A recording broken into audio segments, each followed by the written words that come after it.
With your Christmas party around the corner, are you worried if everyone will be naughty or nice? A work party can be a great way for the team to reconnect, but all it takes is one Grinch to bring spirits down. Here's your guide to making sure your party goes off without a hitch.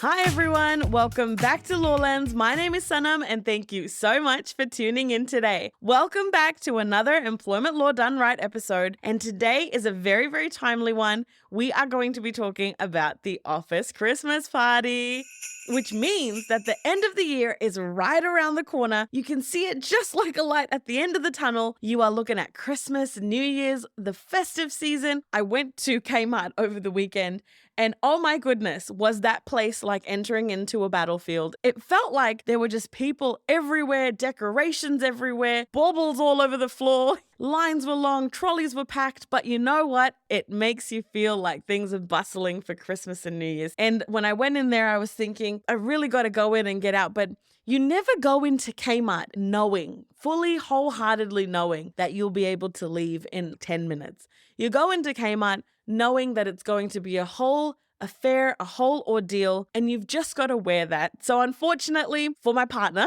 not me, he had to wear that and bear the whole brunt of walking around Kmart with me, picking up things and going, oh, this is nice, to which I didn't end up buying, but I just wanted him to know that they were nice things.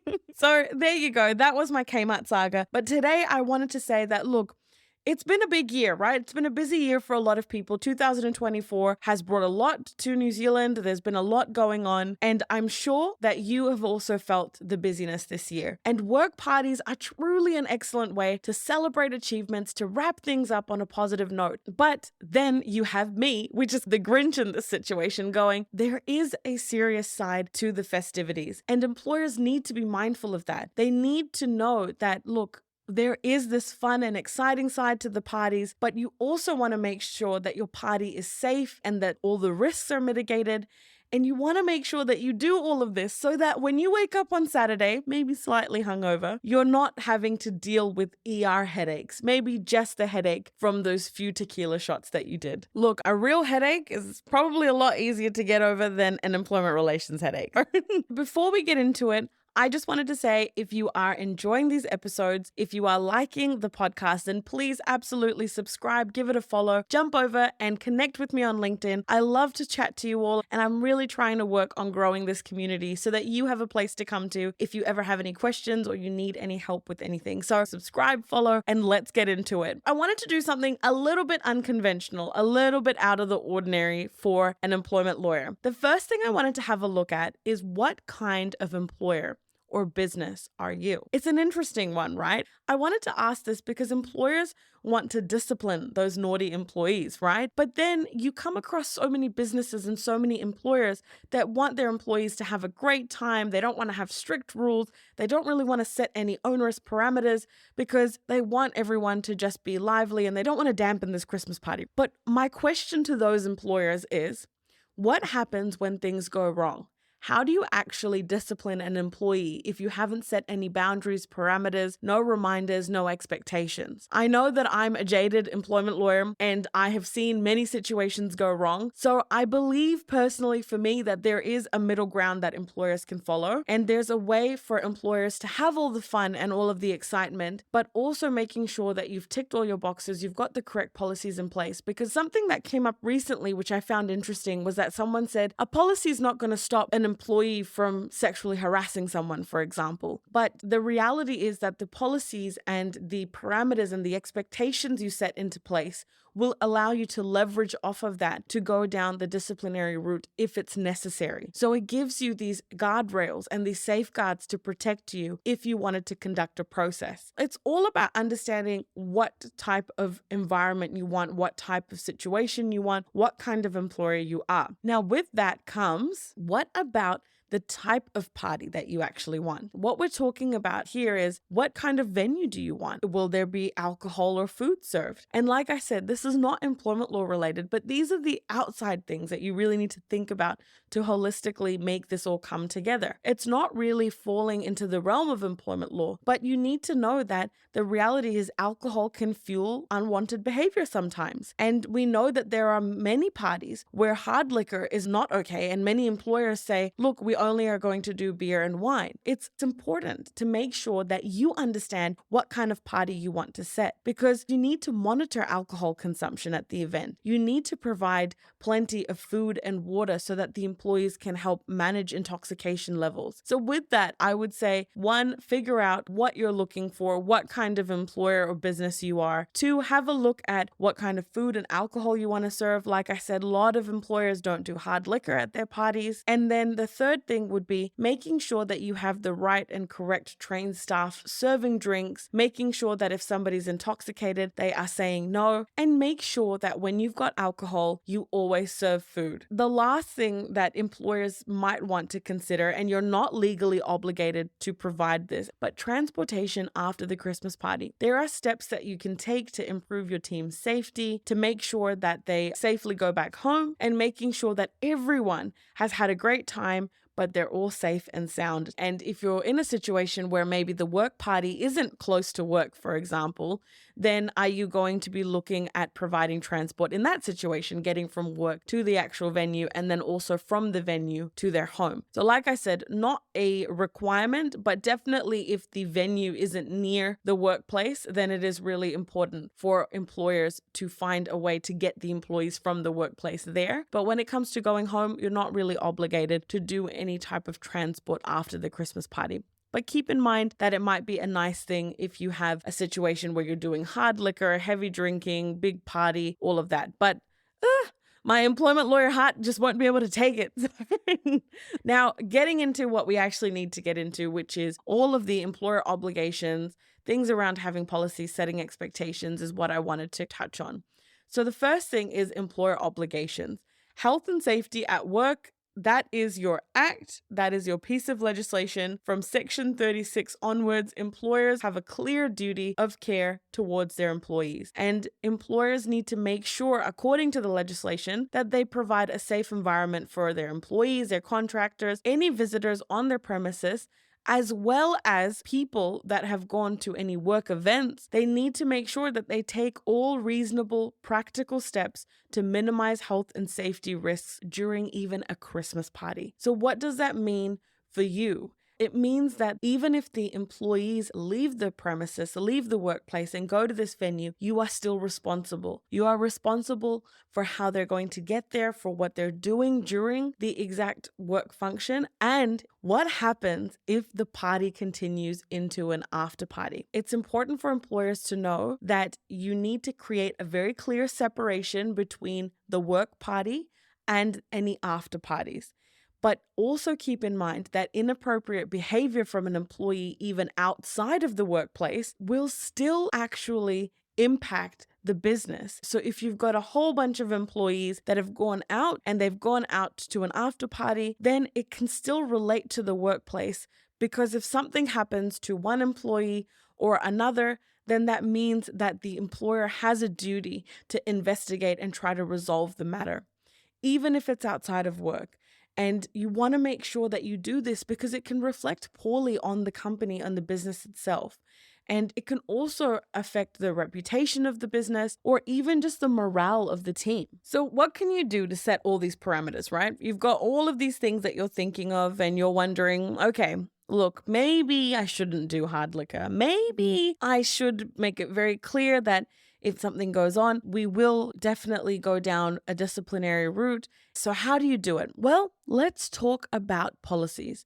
Employers should have very clear, accessible workplace policies that outline what is acceptable and unacceptable behavior. A zero-tolerance stance on discrimination, harassment, and inappropriate conduct is essential here. If you want to make sure that conduct is considered not okay and really deliver that message, then the policy is the way to go. And in most workplaces that aren't extremely small workplaces and you aren't just starting up, you would have a sexual harassment policy, a code of conduct policy, maybe a discrimination policy. So you can still leverage off of these and rely on these. I would suggest to keep those policies as easy to access as you can, write them in plain English, and make sure that everyone has signed and accepted those policies when they start employment. We want everyone to understand the rules. We want there to be no confusion. What that means is that now that you've got the policies in place, and many of you would already have these existing policies, you want to make sure that your employees are reminded that, hey, these policies still exist. What you want to do is maybe have a look at reminding or setting expectations for your employees. And trust me, we've all received it, right? The email that goes out before the work party, it tells everyone to be responsible, to make sure that everyone knows what conduct is acceptable and unacceptable. We've all been there. But when you have these kinds of reminders and expectations, like I said, it's there to protect the employer as well.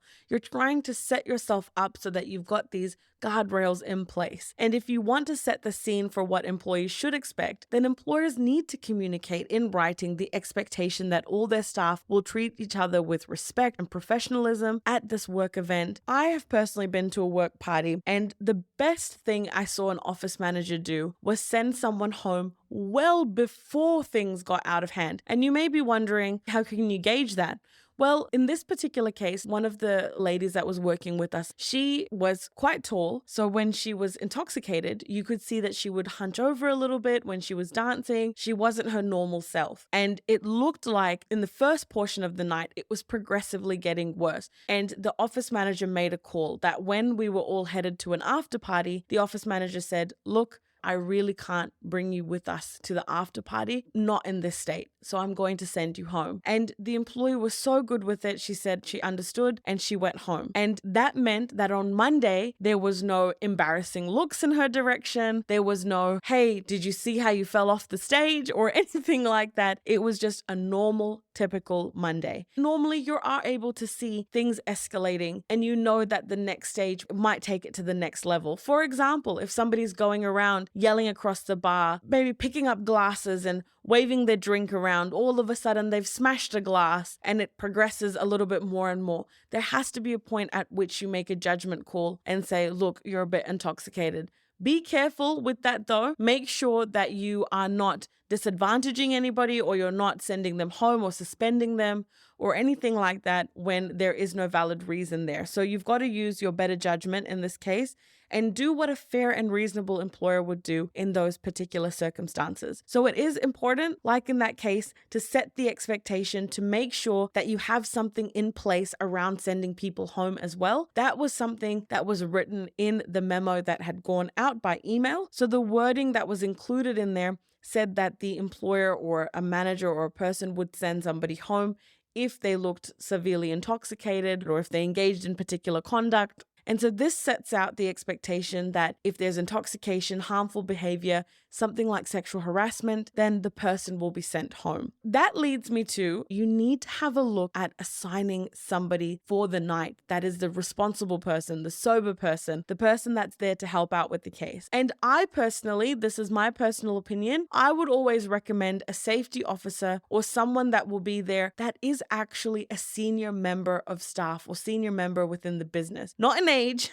but in seniority within the company. We're looking for someone that can call the shots, that is someone that can model the behavior, the correct behavior that needs to be followed, and it will make a huge difference. Make sure that people also know in that reminder or that expectations email that you're going to set out, make sure people know who the go-to person is. The worst thing you can have is all these policies in place, this email that's gone out, but then no one knows on the night who they need to go to report any incidents or to speak to if something goes wrong. They need to be the ones that are named in that email and that people understand what the reporting lines look like for that night. If you've got a business and you're running a business, I know employers love to have fun. I know executive leaderships love to have fun, but there has to be a situation where somebody senior like the employer or or like the CEO or like the chief operations officer, someone in the company that takes on the responsibility for the night so that the rest of the employees can have a good time. Think about it. Don't shoot the messenger. This is just something that I have found time and time again that will make a huge difference. Now, I want to talk about what you can do if something goes wrong. A lot of times people don't talk about this. They don't talk about what happens if an incident actually occurs. It is essential, absolutely essential, to handle this carefully.